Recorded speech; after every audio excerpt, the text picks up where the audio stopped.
Controlling का एक part कर चुके हैं. I know there is a very high gap second unit देने में आपको मैंने, बट हाँ आज हम इस चैप्टर को फिनिश कर लेंगे.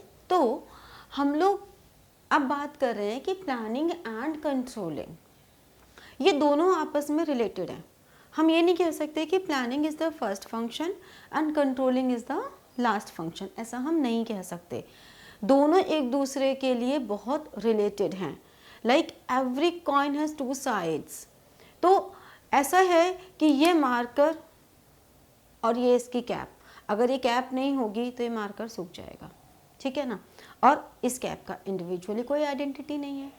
तो प्लानिंग एंड कंट्रोलिंग ऐसे ही हैं. इन दोनों का ये वाला रिश्ता है, मजबूत जोड़, टूटने से भी नहीं टूटेगा. क्योंकि प्लानिंग एंड कंट्रोलिंग एक दूसरे को एक बेस प्रोवाइड कर रहे हैं, ठीक है. इसके लिए बहुत सारी स्टेटमेंट्स हैं जो आपसे जनरली 3 मार्कर्स में पूछी जाती हैं. और वो कोई हर स्टेटमेंट में वो एक ही बात पूछना चाह रहे हैं. जो ये स्टेटमेंट आपको इतनी सारी यहाँ नज़र आ रही हैं, ये सभी स्टेटमेंट एक ही बात बोल रहे हैं कि कैसे प्लानिंग एंड कंट्रोलिंग एक दूसरे से रिलेटेड है. अब क्वेश्चन या तो पूछा जाएगा planning provides basis to controlling, या पूछा जाएगा controlling provides basis to planning, या पूछा जाएगा planning and controlling how they are related to each other. ये बिल्कुल सिंपल शब्दों में मैंने आपसे बोला, लेकिन इनको थोड़ा सा घुमा फिरा के एक सेंटेंस लिख दिया जाएगा और लिख देंगे कमेंट, डू यू एग्री. ऐसे क्वेश्चंस पूछे जाएंगे. जब भी डू यू एग्री वाली बात आती है हमेशा येस और नो लिखना है पहले, उसके बाद उसके रीजंस लिखने स्टार्ट करने हैं, ठीक है. प्लानिंग एंड कंट्रोलिंग को डिफाइन ज़रूर करना है पहले, उसके बाद आगे की बातें करनी हैं. क्योंकि जब तक आप किसी को डिफाइन नहीं करेंगे, अगर आपसे अबाउट योरसेल्फ पूछा जाएगा तो आप अपना नेम पहले बताएंगे ना, उसके बाद अपने बारे में बताना शुरू करेंगे.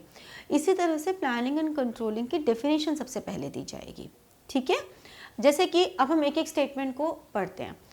Planning and controlling are inseparable twin of management. ये इनसेपरेबल क्यों हैं?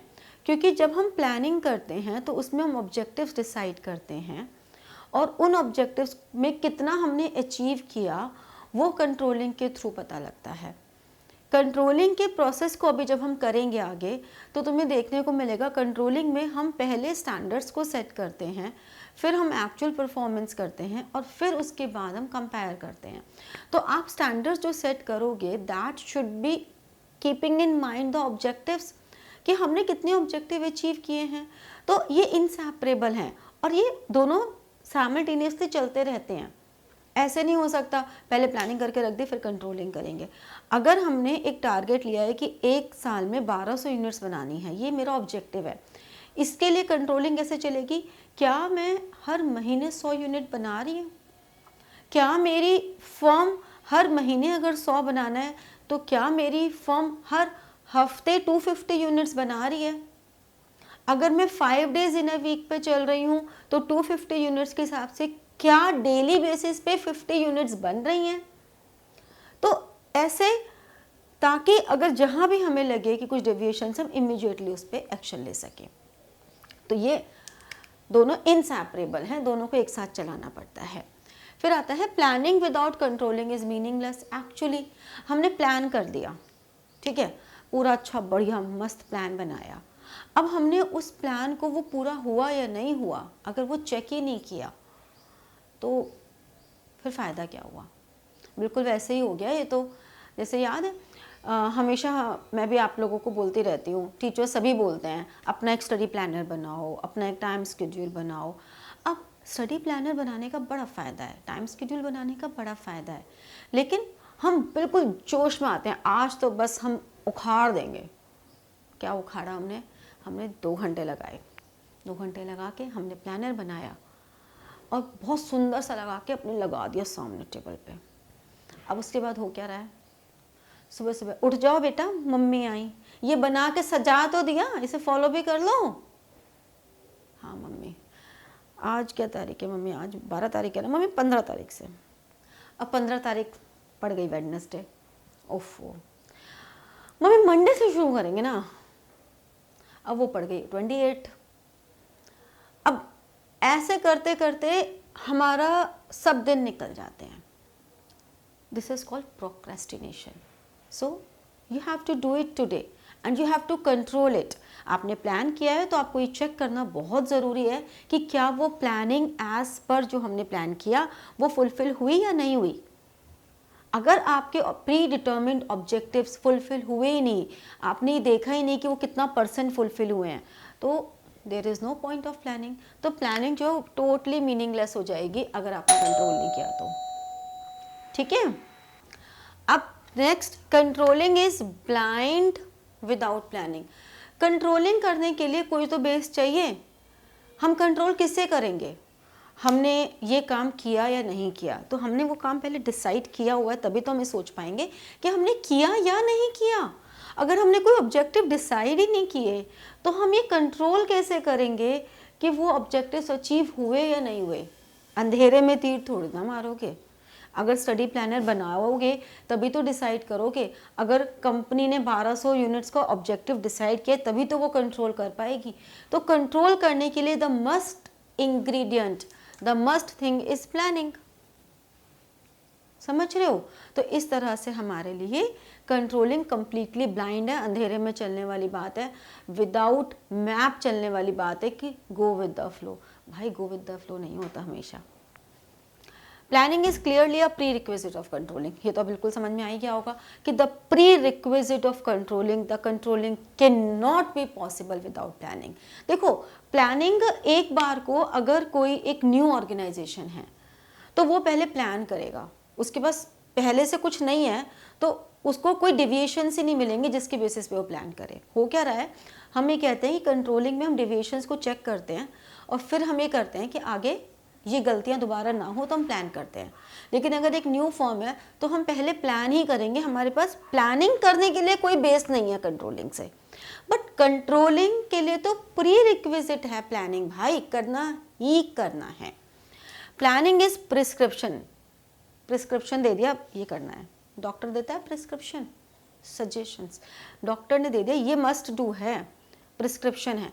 तो प्लानिंग एक प्रिस्क्रिप्शन है कि ये करना है, ऐसे ऐसे ऐसे ऐसे करना है.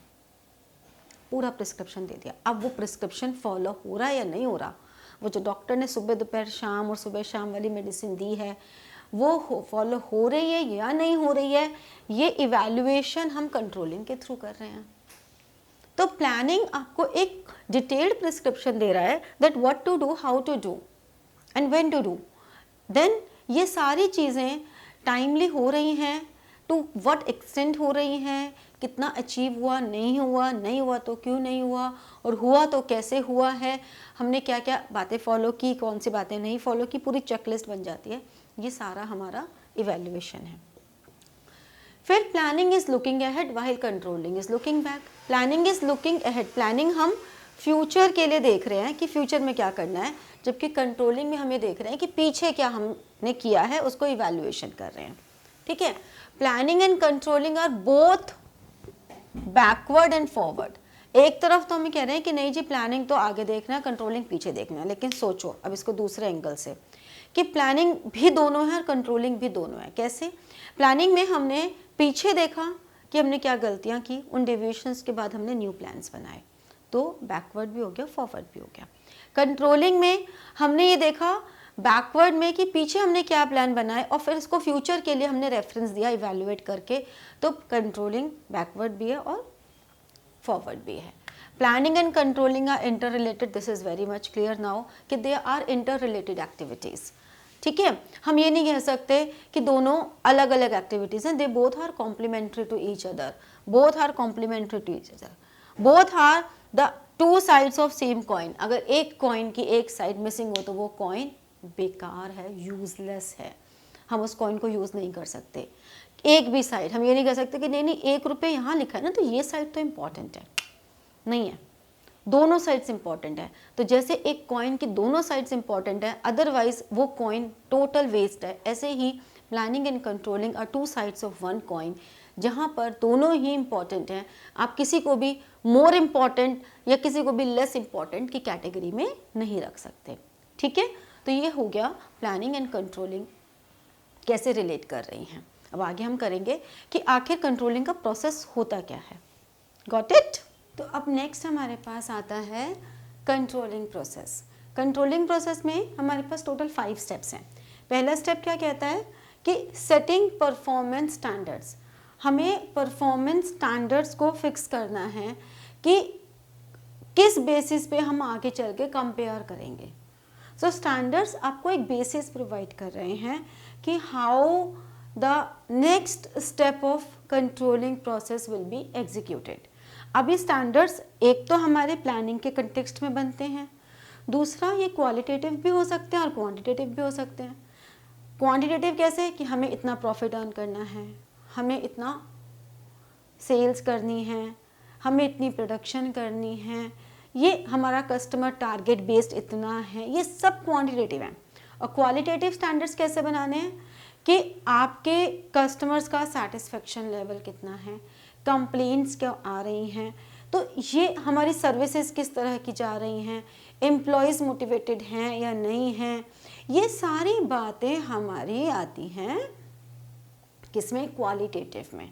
ठीक है, तो जैसे कि मैं यहाँ पे कुछ एग्जांपल्स दिए हैं कि अगर प्रोडक्शन डिपार्टमेंट का हमें स्टैंडर्ड्स फिक्स करने हो तो हम production quantity, production quality, quality के अपने कुछ मेजर्स होते हैं, कॉस्ट, प्रोडक्शन कॉस्ट कितनी आ रही है, कंप्लीशन टाइम कितना ले रहे हैं, एक स्टैंडर्ड टाइम हम फिक्स कर देते हैं कि ये प्रोडक्शन इतने टाइम में कंप्लीट होना चाहिए, हम वेस्टेज कितनी कर रहे हैं, बिकॉज वेस्टेज होनी जायज़ है प्रोडक्शन प्रोसेस में, बट कितनी वेस्टेज कर रहे हैं उसके लिए हमने स्टैंडर्ड्स बना दिए कि इतना % तक की वेस्टेज ओके है, लेकिन इसके बाद की वेस्टेज ओके नहीं है।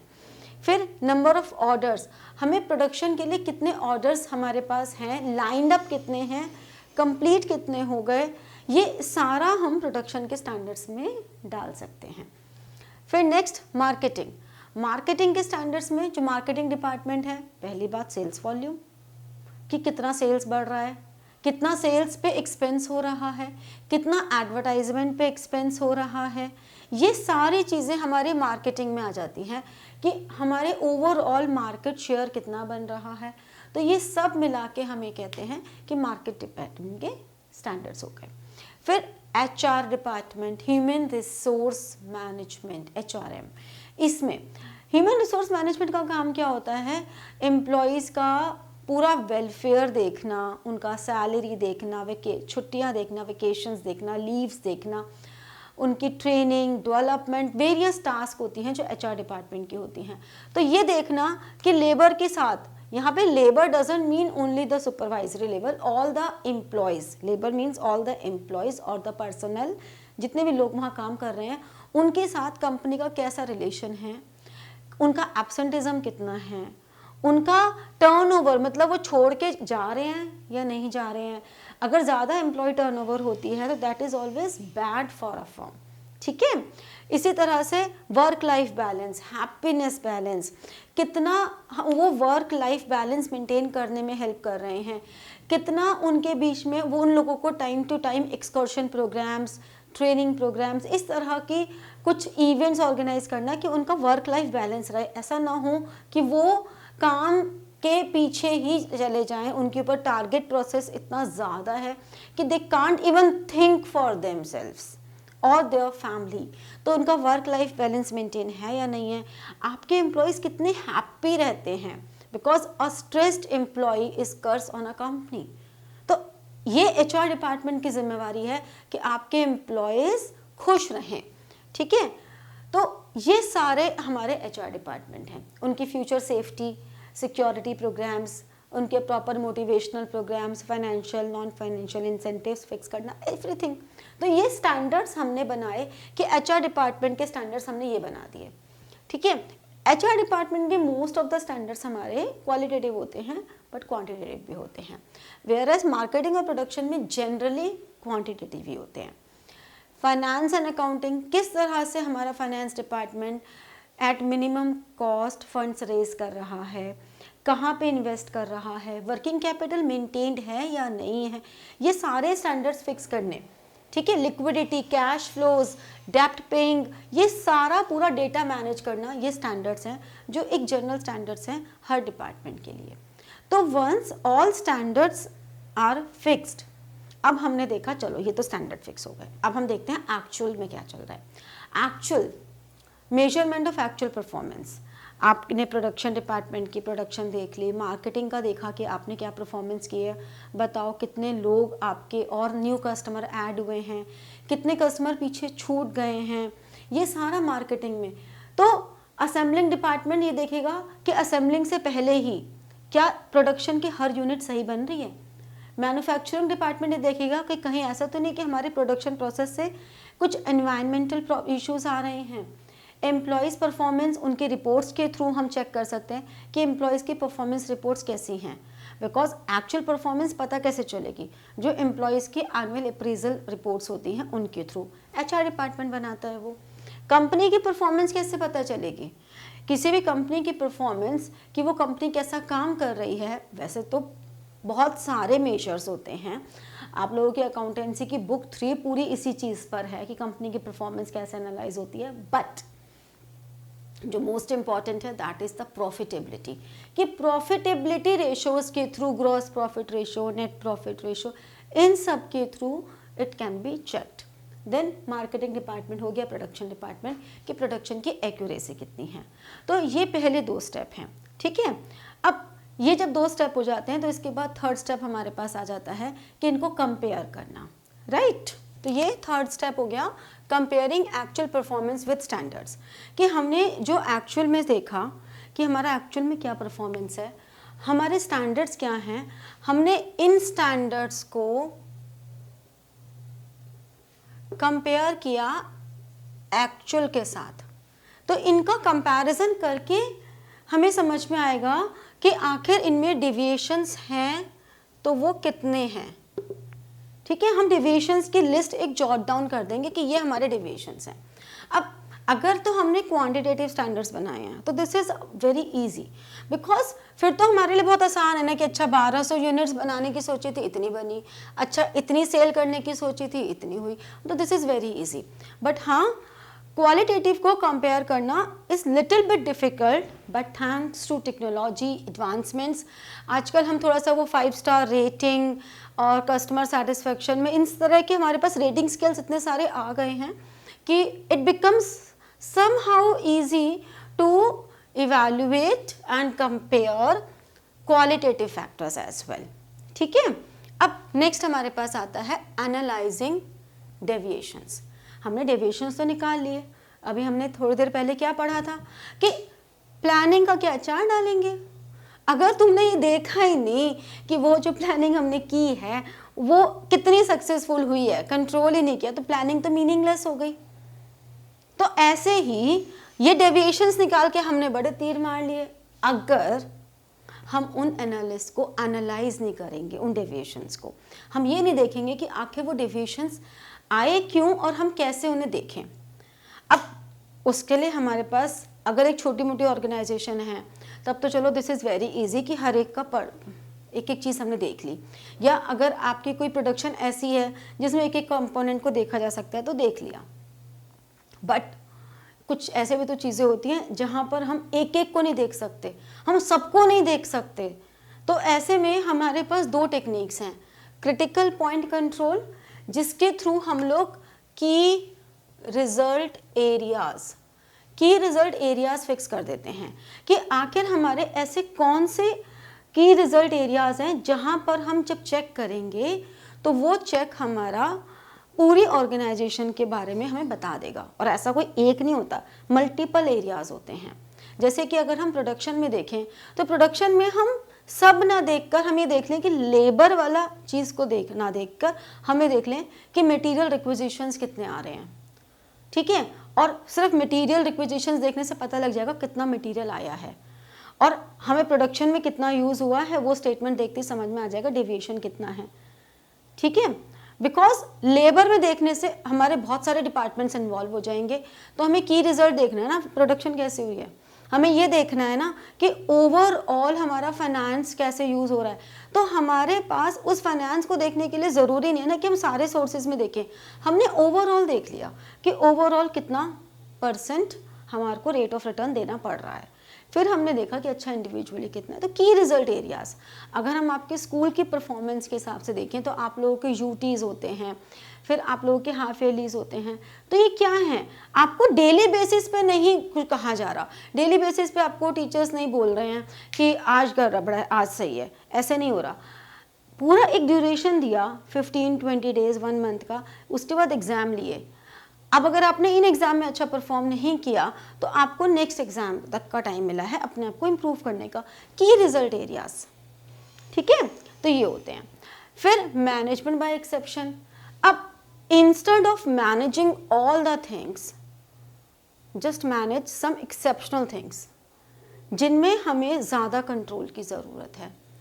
जैसे कि हम ये सोचें कि हम सारे एरियाज़ को वो करें, इससे अच्छा ये है कि एक चीज़ देख लें, हमें एडवर्टाइजमेंट कॉस्ट अगर थोड़ी सी भी कम कर देंगे तो हमारा मैनेज हो जाएंगी चीज़ें, ठीक है। अगर हम लेबर रेट थोड़ा सा बढ़ा दें तो लेबर भी खुश हो जाएगी, हमारी कॉस्ट थोड़ी ज़्यादा बढ़ जाएगी, लेकिन हम इंडस्ट्री नॉर्म्स में रहेंगे। मतलब हम instead of controlling all the units we just control some specific units.